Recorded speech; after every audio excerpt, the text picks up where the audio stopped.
Good day, people. Good day to you. And on this video, I'd like us to discuss about a very sensitive part of the human anatomy. I would like us to talk about the blood supply to the neck and the head. Okay. I'd like us to talk about the blood supply to the head and the neck, right? And the blood supply, the blood supply, you should know that definitely blood supply comes along with the blood drainage. Okay, when these vessels actually bring blood to your brain, you should know that to your head actually and your neck, you should know that there should be other vessels that will actually drain this blood back when this blood is deoxygenated. Okay, so first of all, we'll be talking about the blood supply to the head and the neck, and in our second video we'll be talking about the blood drainage. Okay, so before I start, this is the MBBS Nigeria YouTube channel. If you are watching this video and you haven't subscribed to our YouTube channel, kindly do subscribe to our YouTube channel to keep up with the various updates we bring to your fingertips. Okay, so and blood supply, this is basically the artery. That's the blood flowing away from the heart. You know, when the blood gets oxygenated in the lungs, it comes back to the heart, then it flows away from the heart. That's the arteries. Okay, so on the right you could see the aortic artery. You could see the ascending aorta, you could see the arch of aorta, you could see the descending aorta. All right, you could see the various branches they make. You could see that the right subclavian artery is emerging from the arch of aorta directly. I could see that the right subclavian artery is actually originating from the brachiocephalic artery. Let me turn the phone the other way. All right. Okay. Being very much more comfortable now. All right. So we'll be talking about the blood supply to the head and the neck. And the first artery we'll be talking about is a common carotid artery. Let me set up a timer so I know how this video lasts. Right, so the common carotid arteries, right? This is first of all the internal carotid artery. It has no branch in the neck, right? And it is the common and carotid sheath composed of the internal jugular vein. It has the vagus vein. It has the internal carotid artery. All right. So you could see the common carotid and sheath around here. You could see the vagus nerve. You could see the internal carotid artery, and you could see the internal jugular vein. All right. So carotid sinus, carotid bodies, and so on and so forth. So moving forward in the blood supply to the head and neck, we'll be talking about the external carotid artery, right? And I think this is like a summary of the blood supply to the neck, right? You could see that from the external carotid artery, we have the superior thyroid arteries, we have the lingual arteries. Of course, the lingual is like to your tongue. The facial artery, you know that facial is to your face. The ascending pharyngeal artery, you have the maxillary artery. You know that is artery to your maxilla, right? And so on and so forth. So one branch of the external carotid artery medially, arises medially. All right, so we have the ascending pharyngeal.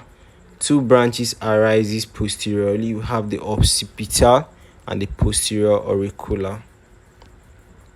So going forward, talking about the maxillary artery, you could see that on the left there's a picture, and this picture is actually depicting the mandible area.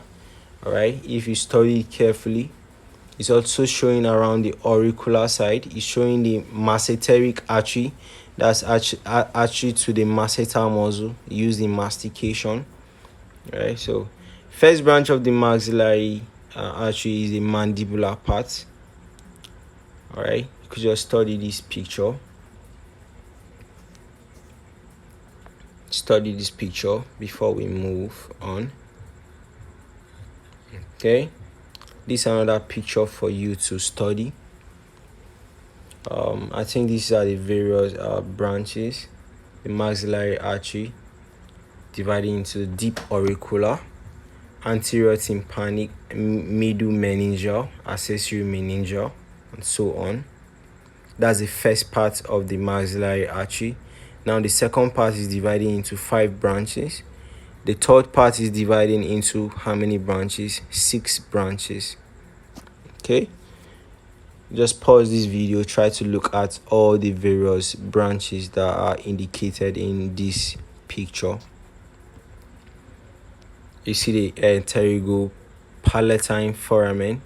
That's this like showing the location in which that part is located in. The first part is in the retromandibular foramen. The second part is the infratemporal foramen. The third part is the pterygopalatine foramen.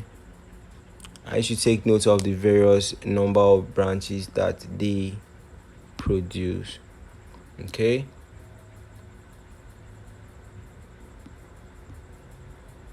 So this is just like some few questions about the blood supply to the head and neck, right? Which branch arises from the second portion of the maxillary artery, right? We are not far from this. You can see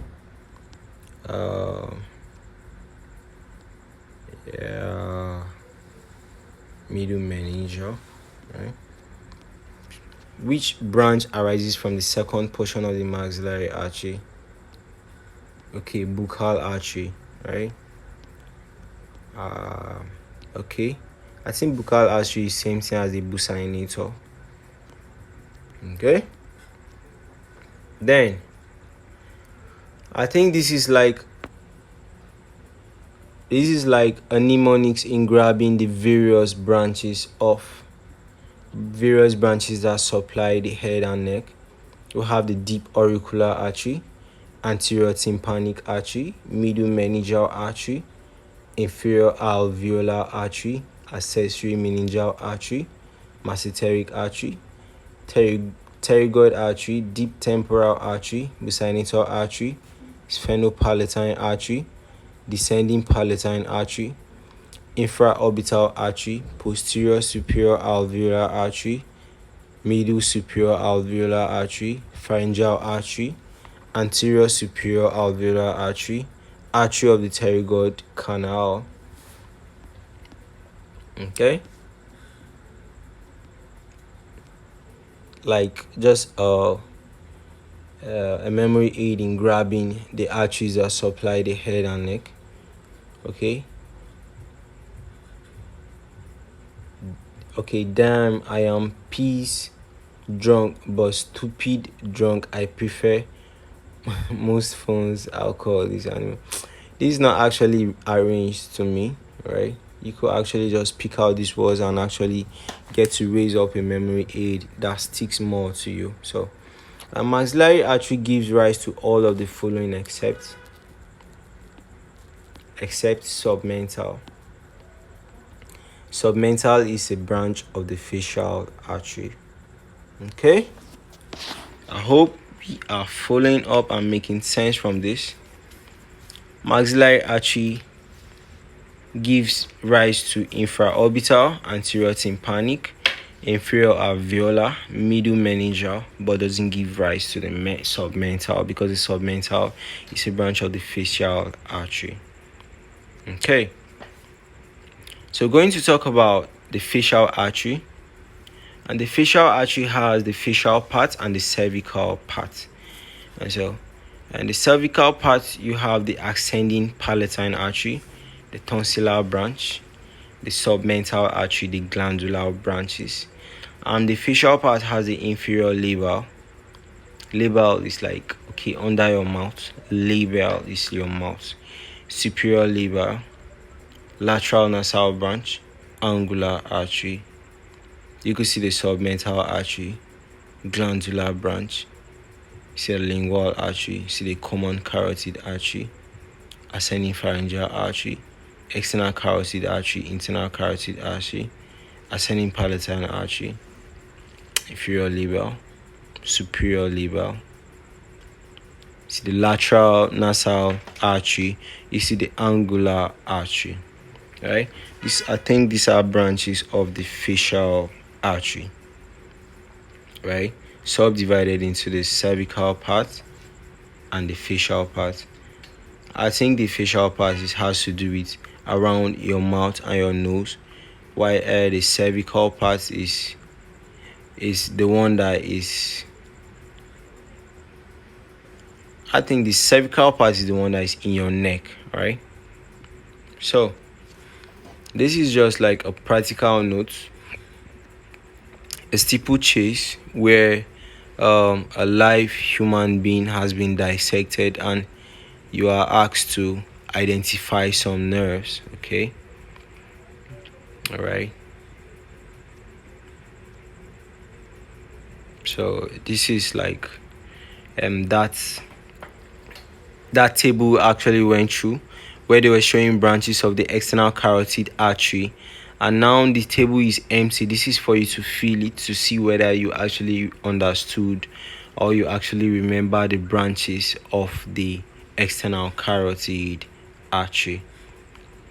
Okay, so guys, with this we have come to the end of our overview on the blood supply to the head and the neck, and we could see that the blood supply is mainly from the common carotid arteries, that's the internal carotid artery and the external carotid artery, and all these arteries have all of them have the blood, all of them have branches. Okay, I will got to see that the maxillary artery is divided into three parts: the mandibular part, the pterygoid part, the pterygopalatine part, and all that. Okay, we got to see many things, right? I got to see the various parts of the maxillary artery and the branches in which they bring out. We saw the the branches. Okay, we saw that the parts are located in different locations of the body. We saw that the first part of the maxillary artery is located in the retromandibular foramen. Second part is in the infratemporal foramen. Third part is in the pterygopalatine foramen. Okay guys, with this we have come to the end of our tutorial on the blood supply to the human head and the neck. Much more simpler than the blood supply to the upper limb or the lower limb when you talk about, because the head is much more smaller than these other systems of the body. And so with this, I would like to say you guys should stick on our channel, as on the next video we'll bring to you guys the venous drainage to the head and neck.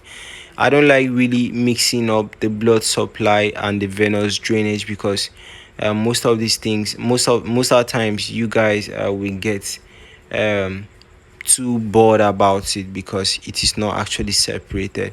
That's why I like separating my videos on blood supply and blood drainage. Okay, so stick on our channel as we bring you a new video on the blood drainage from the human system.